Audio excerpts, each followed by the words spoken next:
eto pala ang dahilan kaya pala etong si Chavit Singson matindi ang galit kay Pangulong Bongbong Marcos. So eto, tingnan nyo tong video ha. Eto ang pinakadahilan kaya asar na asar si Chavit Singson kay PBBM. Etong nakikita nyo yung dinidemolish ng mga estruktura. Ito ay negosyo ni Chavit Singson sa Metro Walk. Ito ay pinapademolish ni PBBM para magbigay daan sa proyekto ng subway. At ito ang dahilan kaya etong si Chavit Singson galit na galit ngayon kay PBBM kasi nga nabulilyaso yung kanyang negosyo na inuupahan niyang lupa sa gobyerno.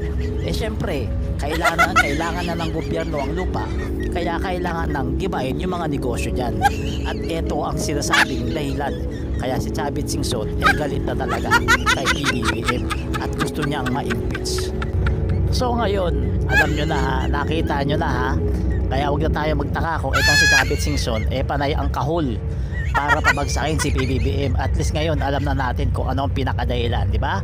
So huwag niyo po kalimutan, comment down below. Salamat.